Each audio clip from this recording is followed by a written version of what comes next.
మహిళలపై అత్యాచారాలను చట్టాన్ని తీసుకురావాలి. మహిళల రక్షణ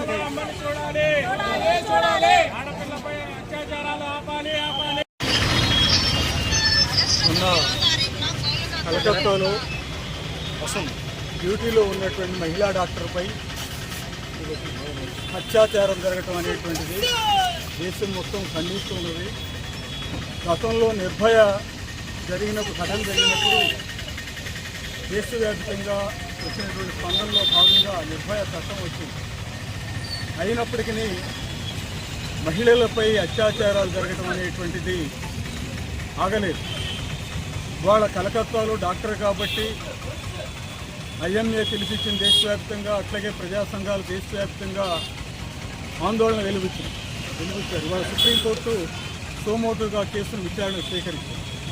ఇది అదే గ్రామాలలోనూ లేదా చిన్న చిన్న పట్టణాల్లోనూ, అట్లాగే వెనకబడిన కులాలు, దళితులు, లేకపోతే ఇతర చేతి వృత్తులు చేసుకునేటువంటి మహిళల కనుక ఇట్లాంటివి అసలు రిపోర్ట్ కానటువంటి కేసులు చాలా ఉన్నాయి.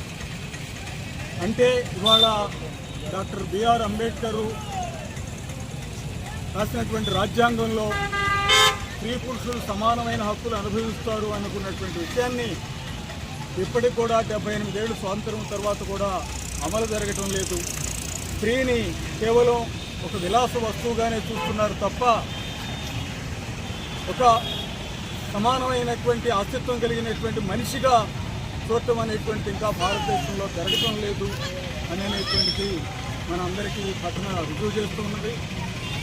ఇప్పటికీ కూడా ఇట్లాంటి ఘటనలు అరికట్టబడాలని అంటే ప్రభుత్వం ఎట్లయితే ఎస్సీ ఎస్టీ అత్యాచార ఘటనల చట్టం తీసుకొచ్చి దానికి అవేర్నెస్ ప్రోగ్రాము తహసీల్దారు, ఎస్ఐ ఇట్లాంటి వాళ్ళకి నెలకి కనీసం ఒక్క ఊర్లోనైనా సరే అవేర్నెస్ ప్రోగ్రాం కండక్ట్ చేయాలని చట్టం నిర్దేశిస్తే అవి కూడా మానేశారనుకోండి, సమాజంలో అట్లాంటి ఎడ్యుకేట్ చేసేటువంటి కార్యక్రమం ఏమీ లేకుండా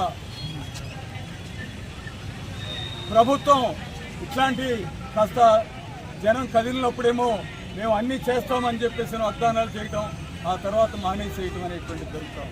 అట్లా